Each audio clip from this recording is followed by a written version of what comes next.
विद्यार्थियों, हम पढ़ रहे थे कक्षा 9 के अंदर फ्रांसीसी क्रांति हमारा जो फर्स्ट इकाई है वो चल रही है। फर्स्ट इकाई के अंदर हम जो इसके पार्टों का जो अध्ययन किया है जिसमें दास प्रथा का उन्मूलन। नेक्स्ट बिंदु है दास प्रथा का उन्मूलन। दास प्रथा क्या होता है? दास क्या होता है?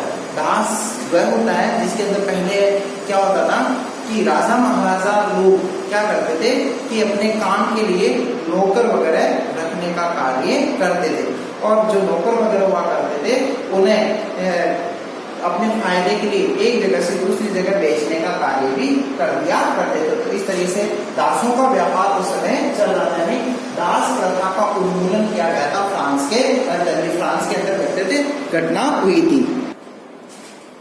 फ्रांस के अंदर ये दास प्रथा का उन्मूलन किया गया था, और ये जो दासों की शुरुआत किस तरीके से हुई पहले इसके बारे में हम अध्ययन करेंगे। अब देखो, उपनिवेशों में दास प्रथा का जो उन्मूलन है वो जैकोबिन शासन के क्रांतिकारी जो सुधारों में से एक था। जो जैकोबिन जो क्लब थे, यानी जैकोबिन शासक, कौन? जैकोबिन शासक, इनका एक क्रांतिकारी कदम। अब ये क्रांतिकारी कदम क्या था? क्रांतिकारी जो है सुधार कदम या सुधार जो भी है, ये सुधारों में से एक था। यानी क्रांतिकारी जो कदम उठाए हैं उसमें ये क्या किया? क्रांतिकारी सुधार कर लो इसको, ये है सुधार। क्रांतिकारी सुधार किए गए, इसके खिलाफ क्या गया था? दास प्रथा के खिलाफ किया गया। अब उस समय क्या था कि कैरिबियाई राष्ट्र, और कैरिबियाई जो कि कौन से थे? ये वेस्ट इंडीज, केन्या, ऐसे जो राष्ट्र हैं, तो कैरिबियाई उपनिवेश, जहां कैरिबियाई उपनिवेश थे वहां कुछ ऐसे बंदरगाह वगैरह थे, मार्टिन, गोडेलोव, ऐसे जो बंदरगाह थे वहां जो उत्पादन होता था तंबाकू, नील, चीनी, कैसा उत्पादन हो रहा था? ऐसे जो बंदरगाह थे वहां नील, चीनी एवं कॉफी वस्तुओं के संपूर्ण आपूर्ति करता थे। मतलब वहां कौन थे ये लोग? यानी आपूर्ति करता थे। किस किस की आपूर्ति करता थे? नील, चीनी और तंबाकू इत्यादि का उत्पादन होता था, तो इसके आपूर्ति करता जो लोग थे वहां मतलब ऐसा था कि यूरोपियों की अनिच्छा थी कि उस क्षेत्र के अंदर नहीं जाएंगे, ऐसे क्षेत्र के अंदर वो काम करना नहीं चाह रहे। अब काम करना नहीं चाह रहे तो बागानों के अंदर किसकी जरूरत पड़ रही थी? बागानों में श्रम की आवश्यकता हो रही थी। यानी बागानों में किसकी जरूरत पड़ रही थी? श्रम की जरूरत पड़ रही थी, और श्रम की जो आवश्यकता पड़ रही थी तो उस समय बागानों में श्रम की कमी थी। तो इसके लिए उन्होंने क्या किया कि यूरोप, अफ्रीका और अमेरिका, इन्होंने अपने क्या बना रखे थे? उपनिवेश। तो वहां से इन्होंने क्या प्रारंभ कर दिया कि त्रिकोणीय दास व्यापार, इन्होंने यानी यूरोप, अफ्रीका, अमेरिका द्वारा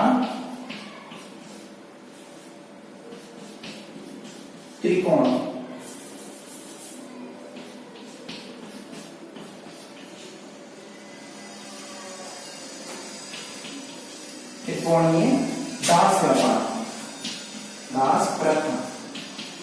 दास प्रथा की इनके द्वारा क्या कर दी जाती है? शुरुआत कर दी जाती है। दास व्यापार किया, और दास व्यापार 17वीं शताब्दी में शुरुआत। दास व्यापार का शुरुआत, दास व्यापार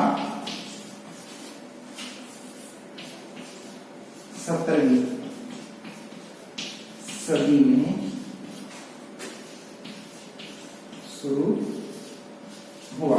दास व्यापार कब शुरू हुआ था? 17वीं सदी के अंदर इसकी शुरुआत हुई थी। अब 17वीं सदी में इसको शुरू किया गया था, और ऐसे दो बंदरगाह थे, बोर्दे और नानते बंदरगाह से अफ्रीका तट पर जहाज ले जाते थे। यानी बोर्दे और नांदे बंदरगाह से कहाँ लेके जाते थे, अफ्रीका तक जहाज जाते थे, और उन जहाजों के अंदर किनको, दासों को बिठा के, यानी वहां जो सरदार वगैरह होते थे उन सरदारों से दास वगैरह खरीदते और खरीद के, और ऐसे जो क्षेत्र है जो बोर्दे और नांदे जैसे बंदरगाह थे उस जगह जाके क्या है कि उन दासों को उतार दिया जाता और वहां श्रम के अंदर इनको लगा दिया जाता, यानी मेहनत मजदूरी काम करने के लिए इनको लगा दिया जाता, और मालिकों को इनको क्या कर दिया जाता था, बेच दिया जाता था।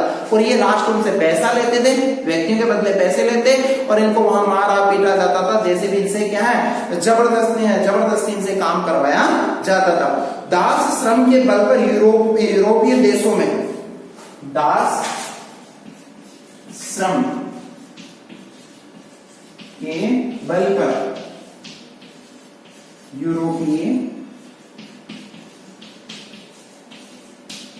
देशों में, अब जो यूरोपीय जो देश है उनमें चीनी, कॉफी, नील की बढ़ती मांग को पूरा करना संभव। यूरोपीय देशों में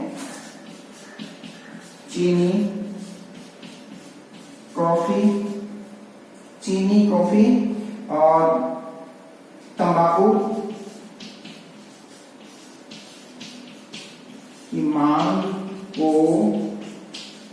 पूरा करना संभव हुआ। मतलब दास श्रम के बल पर यूरोपीय देशों में जो चीनी, कॉफी, तंबाकू की ये मांग बढ़ रही थी, उस मांग को पूरा करना संभव हुआ। किसके बल पे ऐसा संभव हुआ था, दासों के बल पे ही ऐसा करना संभव हुआ। और इससे अब क्या, नानते बंदरगाह फलते फूलते दास व्यापार के कारण ही समृद्ध हुए थे। यानी नानते बंदरगाह किसके कारण, क्योंकि नानते बंदरगाह से दासों को उठाया जाता था और ऐसे क्षेत्रों में भेज दिया जाता था, उनके पास में पैसा है तो वो बंदरगाह और भी क्या होने लगे, फलने फूलने लगे। ठीक है, आगे की जो इसके बिंदु है दास व्यापार के अंतर्गत, जिसमें ये क्या है कि ये बंदरगाह फल रहे फूल रहे थे, वो दास व्यापार का जो है, दास व्यापार पर निर्भर व्यापारी, यानी दास व्यापार के ऊपर ही जो व्यापारी निर्भर थे, धीरे धीरे अब उनका क्या होने लग गया, विरोध भी होने लग गया, नहीं जनता उनका विरोध करने लग गई। और कानून पारित, नेशनल असेंबली ने इसके लिए कानून बनाना भी तय किया। ठीक है, अब बागान जो मालिक है 1794 में नेशनल असेंबली ने फ्रांसीसी उपनिवेशों में दासों की मुक्ति का कानून पारित किया। 1794 नेशनल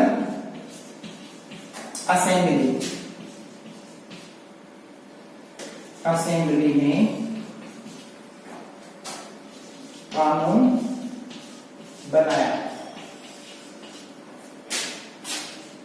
दास व्यापार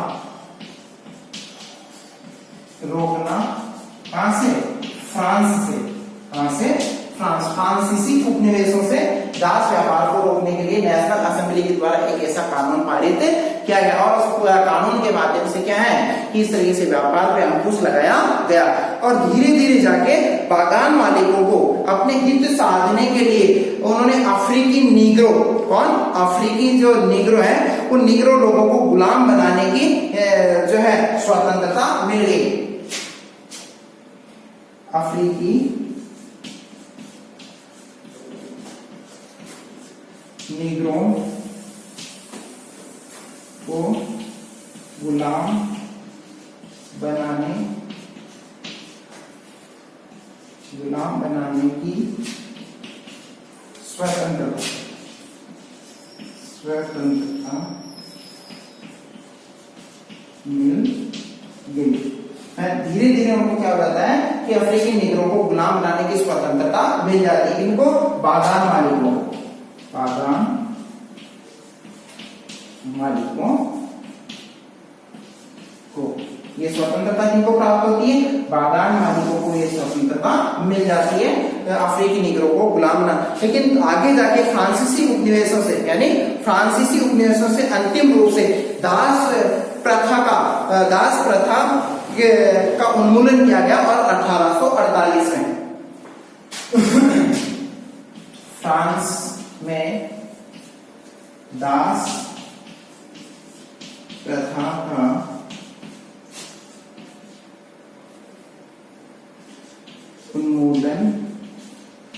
किया 1848 में।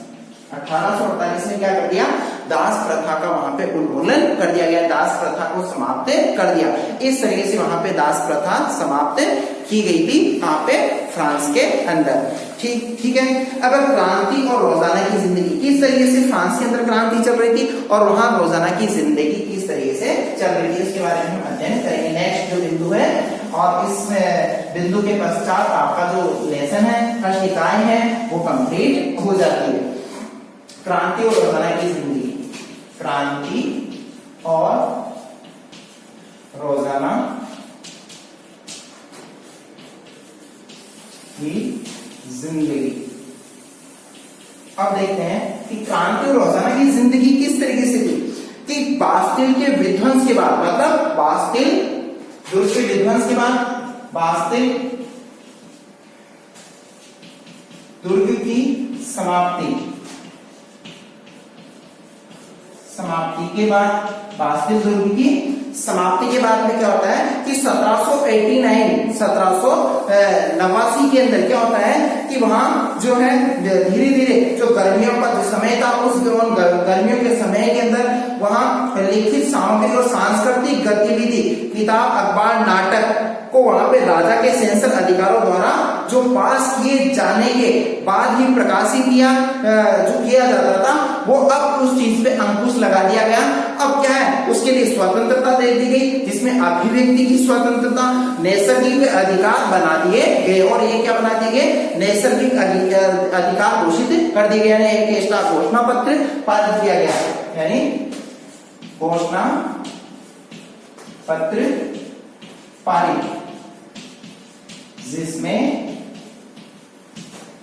अभिव्यक्ति की आजादी दी गई। ठीक है, घोषणा पत्र पारित जिसमें अभिव्यक्ति की आजादी दी गई। ठीक है, और इसके साथ ही जो है राजा द्वारा, राजा के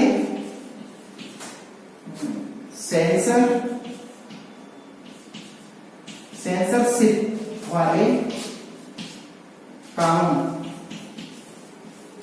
को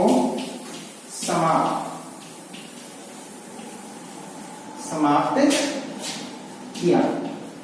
क्रांति के पश्चात ये घटनाएं हो रही थी, ये परिवर्तन हो रहे थे कि सेंसरशिप का जो कानून था, सेंसरशिप इट मींस ये है कि लोगों को पहले बोलने की आजादी नहीं थी, राजा या सरकार के खिलाफ नहीं बोल सकते थे। ठीक है, और दूसरी चीज, कोई अखबार या पत्रिका नहीं निकाल सकते थे जब तक राजा की अनुमति नहीं हो सकती थी, कोई सभा का आयोजन भी नहीं कर सकते थे। इसके लिए किसकी अनुमति लेना आवश्यक था, राजा की अनुमति लेना आवश्यक था। ऐसी घटनाएं वहां पे घटित हो रही थी, जिन पे अब धीरे धीरे क्या कर दिया गया, अंकुश लगा दिया गया। अब सारांश रूप में यह कि 1804 में नेपोलियन बोनापार्ट, जो कि क्या किया जाता है क्रांति में, सारांश रूप में ये चीज बताई गई है संपूर्ण इस पार्ट में। सारांश 1804 नेपोलियन बोनापार्ट। अब जो नेपोलियन बोनापार्ट है 1804 में फ्रांस का सम्राट,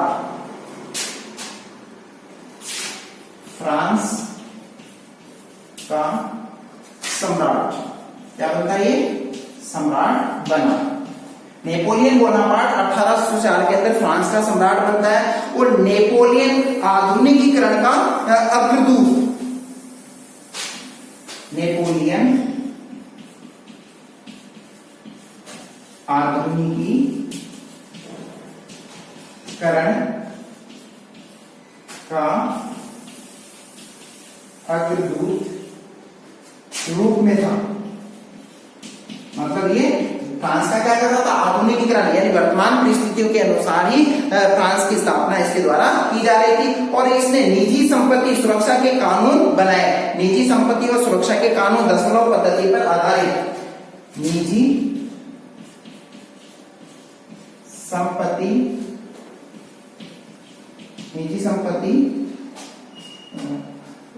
संपत्ति और इसके द्वारा सुरक्षा के कानून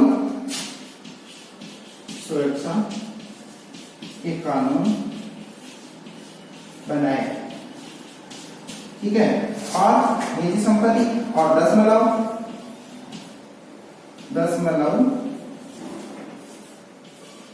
पद्धति का आविष्कार। ठीक है, इस तरीके से इसके द्वारा कार्य किए गए। 1815 में वाटरलू के युद्ध के अंदर नेपोलियन की क्या हो जाती है हार। 1815 नेपोलियन की हार, यानी नेपोलियन कब हार जाता है 1815 के अंदर नेपोलियन की हार हो जाती है। तो यूरोप के बाकी हिस्सों से मुक्ति और आधुनिक जो आधुनिक कानूनों को फैलाने वाले जो उसके क्रांतिकारी जो उपाय थे, उन उपायों को अब उसकी मृत्यु के बाद में क्या कर दिया गया, उनको मृत्यु के बाद में जो सामने आए थे उनको सब क्या कर दिया गया, समाप्त से कर दिया गया। इस तरीके से ये नेपोलियन को इस रूप में प्रस्तुत किया गया था फ्रांसीसी क्रांति में। 1804 नेपोलियन बोनापार्ट फ्रांस का सम्राट बना। नेपोलियन आधुनिकीकरण का अग्रदूत के रूप में जाना जाता है और निजी संपत्ति और सुरक्षा से संबंधित कानून बनाए। दशमलव पद्धति का आविष्कार किया, जिसमें नापतोल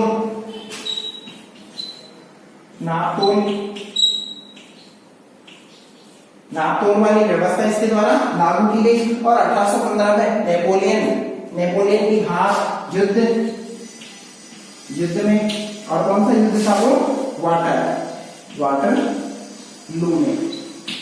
वाटरलू के युद्ध के अंदर इसकी हार हो जाती है। इस तरीके से आपके संपूर्ण पाठ यानी संपूर्ण इकाई समाप्त होती है। धन्यवाद।